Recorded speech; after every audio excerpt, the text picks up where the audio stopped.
ప్రేక్షకులందరికీ నమస్కారం. ఈరోజు మన స్టూడియోలో ప్రముఖ తంత్ర జ్యోతిష్యులు, జ్యోతిషరత్న, జ్యోతిష సామ్రాట్ చింతా రుక్మాన్ గదరావు గారు మనతో ఉన్నారు. గురుగారితో మాట్లాడేద్దాం. గురుగారు నమస్కారం. గురుగారు మాతృదేవోభవ, పితృదేవోభవ, ఆచార్య దేవోభవ. గురుగారు అష్టమ శని, అర్ధాష్టమ శని, ఏళ్ళనాటి శని ఈ మూడింటికి ఉన్న వ్యత్యాసం ఏంటి గురుగారు? ప్రజెంట్ ఏ రాశుల వాళ్ళు ఈ శని ప్రభావాలతో బాధపడుతున్నారు? మరి వాళ్ళు ఎలాంటి జాగ్రత్తలు తీసుకోవాలి, ఎలాంటి నియమాలు పాటించాలి? పూర్తి వివరాలు మాకు తెలియజేయండి గురుగారు. అష్టమ శని అన్నా, అర్ధాష్టమ శని అన్నా, ఏలినాటి శని అన్నా అక్కడ శనేశ్వరుడే. ముగ్గురు శనేశ్వరులు ఎవరు లేరు. కానీ 3 రాసుల్లో 3 యొక్క స్థితుల్లో ఆయన ఉంటాడు. ఈ అష్టమ శని అనేది ప్రస్తుతం సింహరాశి వాళ్ళకి జరుగుతూ ఉంది. అర్ధాష్టమ శని ధనుసు రాశి వాళ్ళకి జరుగుతూ ఉంది. ఏలినాటి శని మేషరాశి వాళ్ళకి జరుగుతూ ఉంది.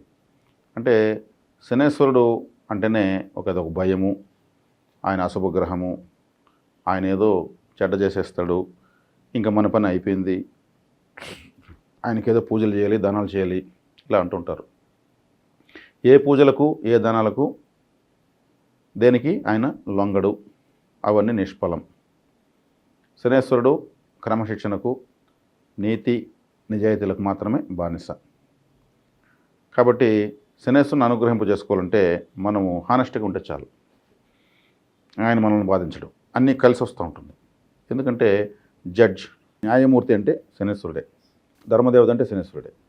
ఇంకా ఆయన సైకాలజీ తగినట్టు పనులు కాకుండా ఆయన ఎత్తున నూనె పోసేది, ఇంకా ఆయన చెప్పి దానాల ధర్మాలు చేసేది, మరి ఇంకేదో మాలలు వేసేది, వీటన్నిటికైనా ఏమీ లొంగడు. ఆయన క్రమశిక్షణకు మాత్రమే బానిస. అందున ఆయన ధర్మదేవత అన్నాను కాబట్టి ఆయన అర్ధాష్టమ శనిగా వచ్చినప్పుడు, అంటే 4వ ఇంటికి వచ్చినప్పుడు, ఆ 4వ భావానికి సంబంధించి మనకున్న మంచి చెడ్డలు ఏంటి, పూర్వజన్మలో మనం 4వ భావానికి సంబంధించి ఏమి పొరపాటు చేసామో ఆ ఫైల్ అయితే తిరిగేసి వెరిఫికేషన్ చేస్తాడు. చేసి ఏదన్నా మనం మిస్టేక్స్ చేసి అది పెండింగ్లో ఉంటే, దాన్ని అనుభవించకుండా ఉంటే దాన్ని ఇప్పుడు అనుభవింపజేస్తాడు. అంటే మన కర్మను జీరో చేస్తాడు ఆయన, గత జన్మ కర్మను జీరో చేస్తాడు. అష్టమ స్థానానికి వెళ్ళినప్పుడు అష్టమ స్థానానికి సంబంధించి మనం గత జన్మలో పెండింగ్ ఎంత కర్మ ఉంది, ఎన్ని జన్మలుగా ఉంది, మొత్తం లెక్క రాసి ఒక ఆడిటింగ్ చేసి దాన్ని ఇప్పుడు అనుభవింపజేసి అక్కడ జీరో చేసి ముందుకెళ్తాడు. ఏలినాటి శని వచ్చినప్పుడు కూడా మనకు 12వ స్థానం అంటే పూర్వజన్మ, అంటే 12వ స్థానం వ్యయం, అంటే గత జన్మ వ్యయమైంది, ఏ జన్మ కంప్లీట్ అయింది ఆ జన్మ. జన్మస్థానంలోకి వచ్చినప్పుడు ఈ జన్మ ఎవరైతే మనకు జన్మనిచ్చారో తల్లి, మన యొక్క దేహము, ద్వితీయ స్థానం, తర్వాత మన కుటుంబం, మనకు ఉన్నటువంటి కుటుంబ పరిస్థితులు, వీటన్నిటిని కరెక్షన్ చేస్తాడు. కరెక్షన్ చేసి పూర్వజన్మలో ఈ స్థానాలకు సంబంధించినటువంటి పెండింగ్ కర్మని పూర్తి చేస్తాడు. ఇంక ఈయన తప్ప ఎవరు చేయరు.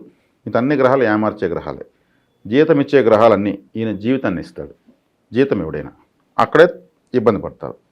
కాబట్టి అష్టమ శని, అర్ధాష్టమ శని, ఏలినాటి శని అని పెద్ద నెగటివ్ బోర్డ్స్ పెడేసి దానికి బెంబేలెత్తిపోయేసి జాగ్రత్తలు తీసుకోవాలని, జాగ్రత్త ఒకటి, నిజాయితీగా ఉంటే చాలు. ఆయన కష్టపెడతాడు, ఫలితం ఇచ్చేస్తాడు.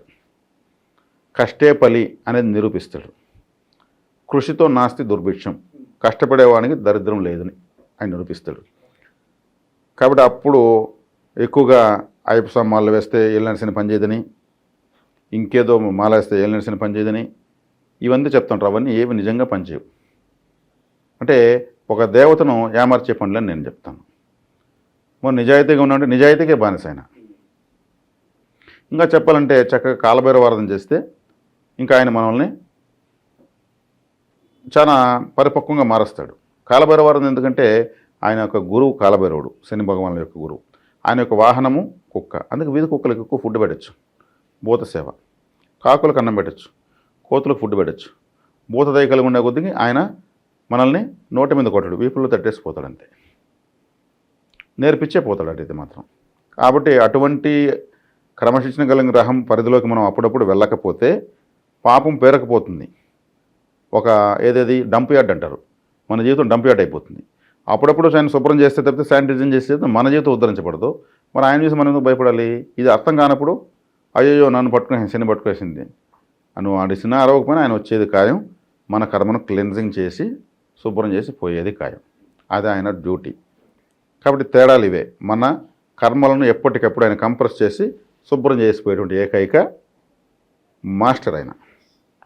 కాబట్టి ఆయన్ని నెగిటివ్గా ఆలోచించుకోవడము, నెగిటివ్గా ప్రచారం చేయడము ఇవన్నీ చేయకూడదు. దేవతను గొప్పగానే చూడాలి. అసలు కర్మకారక గ్రహం అన్నాను కదా, ఆలోచించడం ఒక కర్మేనా, నిద్రపోవడం ఒక కర్మేనా, కోపం రావడం ఒక కర్మేనా, మర్చిపోవడం ఒక కర్మేనా? ప్రతి ఒక్కటి పనే. నాకేది వద్దు అని చెప్పింది కూడా ఒక పనే. కర్మకారక గ్రహం శని ప్రభావం లేకపోతే ఏ పని చేయలేం. మన కాళ్ళు శనేశ్వరుడే, కాళ్ళల్లో ఉంటే ఏమన్నా పోగలమా? అందుకే ఆయన కారకత్వం చెప్పులు కాళ్ళకేసుకుంటాం. ముసలి వాళ్ళకి చెప్పులు దానంగా కనుగ్గా ఇవ్వచ్చు, శనిగ్రహం అనుగ్రహిస్తుంది. అయితే ఇప్పుడు కామన్గా ఈ శని ప్రభావంతో ఉన్న వాళ్ళు యూనివర్సల్గా కామన్గా చేసుకోవాల్సిన రెమెడీ ఏంటి గురుగారు? ఏ విధంగా నవగ్రహాలను ఆరాధించాలి వీళ్ళు? నేను ఇక్కడ గ్రహాన్ని ఆరాధించమని చెప్పలేదు కూడా, చెప్పను కూడా. తత్సంబంధుడు ప్రకృతి పరిహారాలే చెప్తా ఉంటాను నేను. సేవకు శనేశ్వరుడు బానిస, క్రమశిక్షణకు బానిస. ఆయన డైరెక్ట్గా ఆయన్ని ఆరాధించమని ఆయన ఎప్పుడు చెప్పలేదు, ఒకరి ఆరాధనల కోసం ఆయన ఎప్పుడు ఎదురు చూడలేదు. కాబట్టి సేవ అంటే ఏమి? శనీశ్వరుడు అంటే వృద్ధులు, శనేశ్వరుడు అంటే మనకు చెప్పులు కుట్టేవాళ్ళు శనిగ్రహ ప్రభావం కలిగిన వాళ్ళు, చేపలు పట్టేవాళ్ళు శనిగ్రహ ప్రభావం కలిగిన వాళ్ళు. వాళ్ళు సముద్రంలో ఉంటారు, చుట్టూ నీళ్ళు ఉంటాయి కానీ తాగలేరు, వాళ్ళకు వాటర్ బాటిల్ ఇవ్వచ్చు, శనిగ్రహం సంతోషిస్తుంది. వీధులు ఊడ్చేవాళ్ళు, నేను చెప్పాను కర్మను ఊడుస్తానని చెప్పానా? వీధులు ఊడ్చేవాళ్ళు గ్రామాల వాళ్ళు కానీ వారం పని చేయకపోతే అన్ని నగరాల ప్రపంచంలో కంపు కొట్టిపోతాయి. వాళ్ళకి ఇవ్వచ్చు, తెల్లవారితో ఊడుస్తుంటారు వాళ్ళు. పిలిచి అమ్మా ఒక బిస్కెట్ తిని ఒక కాఫీ తాగు, వాళ్ళకి ఇవ్వచ్చు. కార్మికులకు ఎక్కువ ఏదో ఒకటి ఇస్తూ ఉండాలి. కర్షక కార్మికులు కష్టపడుతున్న ప్రతి ఒక్కరు శనేశ్వరుడు. టైర్కి పనిచేసేవాడు శనేశ్వరుడే. గ్రీసు పూసుకొని ఎప్పుడు కందనం పూసుకొనేసి ఒక కర్మాగారంలో పనిచేసిన వాళ్ళంతా శనిగ్రహ ప్రభావం. ఈ కర్మాగారాలే లేకపోతే, శనిగ్రహ ప్రభావం ఉన్న వాళ్ళు లేకపోతే ప్రపంచం లేదు. జర్మనీ, జపాన్, చైనా లాంటి దేశాలు, మన భారతదేశంలో కోయంబత్తూరు, పూణే లాంటి, లూధియానా లాంటి ఎక్కువ పరిశ్రమలు ఉన్నటువంటి రాష్ట్రాల ప్రాంతాలతో కూడా శనిగ్రహ ప్రభావ జాతకులు ఎక్కువ ఉంటారు. వాళ్ళంతా ఎక్కువ కష్టపడుతుంటారు. కష్టపడితే డబ్బు వస్తుంది, కష్టపడితే జీవితం ఉంటుంది, నమ్మిన వాళ్ళంతా. వాళ్ళకేమి ఏలాంటి శని గురించి ఏమైనా భయం ఉంటుందా? వాళ్ళకి అవన్నీ పని చేస్తూ ఉంటారు అంతే, శని యాక్టివేట్ అవుతూనే ఉంటాడు అంతే. శనేశ్వరుడు పోయి కొబ్బరికాయలు కూడా తైలాభిషేకాలు ఎప్పుడు చేసి చూస్తామా? మళ్ళీ వాళ్ళు శని అనుగ్రహం, వాళ్ళకి అనుగ్రహం ఉన్నప్పుడు మళ్ళీ వాళ్ళని తైలాభిషేకం చేసేది. ఎవరికి తగిన పని వాళ్ళు కష్టపడుతూ ఉంటే శని అనుకూలంగానే ఉంటాడు, ఇంకా ఎక్కువ పని ఇస్తాడు, ఎక్కువ డబ్బు ఇస్తాడు. అందుకే కలిగించే దాంట్లో శనేంద్రుడు వారు లేడు, కష్టపెట్టే దాంట్లో శనేంద్రుడు. కష్టం ఎప్పుడు పెడతాడు? మనం తప్పించుకుంటాం చూడు, ఆ మాల వేసుకొని, ఈ పూజ చేసుకుని, ఈ తైలాభిషేకం చేసి తప్పించుకునే మార్గాలు ఇవన్నీ. వాళ్ళని బెండు తీసి నరనరం లాగి వదిలేస్తాడు. తోచిన పని, తెలిసిన పని చేస్తూ దాని ఫలితం తీసుకునే వాళ్ళకు ఇంకా ఎక్కువ పని ఇస్తాడు, ఇంకా ఎక్కువ ఆదాయం ఇస్తాడు. అందుకే కలిగించే దాంట్లో అక్కడే కలిగిస్తాడు, కష్టపడిన చూడ నరాలు తీసి వెనమేటేస్తాడు. కాబట్టి కష్టపడేవాడిని శని ఏమి చేయడు, అనుకూలిస్తాడు.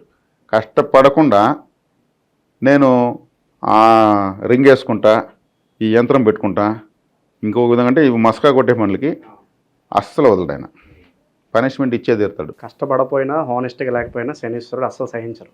అది ఏళ్ళని శని కన్నా రాజయోగం మారుతుంది, అష్టమ శని రాజయోగం మారుతుంది. శనిగ్రహం యొక్క సైకాలజీ తెలుసుకున్నాం, దాని తగినట్టు ప్రవర్తిస్తే ఆయన ఎప్పుడూ అనుగ్రహ దేవతే. ముఖేష్ అంబానీ గారికి రెండో ఇంట్లో శనేశ్వరుడు, రెండో ఇంట్లో శని అంటే డబ్బు రాదు కదా జ్యోతిశాస్త్రం ప్రకారం. ఆయన ప్రపంచ కుబేరుడు. ఆయన ఎప్పుడు ఎంతమందికి ఉపాధి ఇవ్వాలి, డబ్బు డబ్బు డబ్బు డబ్బు డబ్బు 24/7 డబ్బు గురించి ఆలోచిస్తూ ఉంటాడు, ఎక్కువ ఉపాధులు ఇస్తూనే ఉంటాడు. ఇంకా ఆయన శనిగ్రహం ఏం చేస్తుంది? చెయ్యి ఉపాధి ఇవ్వు, అనుగ్రహ దేవత అయిపోయినాడు. ఒక శనేశ్వరుడు బాగుండు కాబట్టి ఆయన ప్రపంచ కుబేరుడు అయినాడు. ఇప్పుడు ఆయన్ని అష్టకష్టాలు పడేయాలి కదా, మరి లైవ్ రిపోర్ట్స్ మనకు ఉన్నాయి కదా. కాబట్టి ఈజీ. శనిగ్రహం మనం ఎంత ఆరాధిస్తామో తదనుగుణంగా ప్రవర్తిస్తామో, శనేశ్వరుని మించినటువంటి అనుగ్రహ దేవత ఇంకొకరు లేరు. వివిధ రకాల శని ప్రభావాల గురించి, అలాగే శని ప్రభావాలు ఉన్నవాళ్ళు ఏం చేయాలో చాలా బాగా వివరించారు గురుగారు. ధన్యవాదాలు. ధన్యవాదాలు.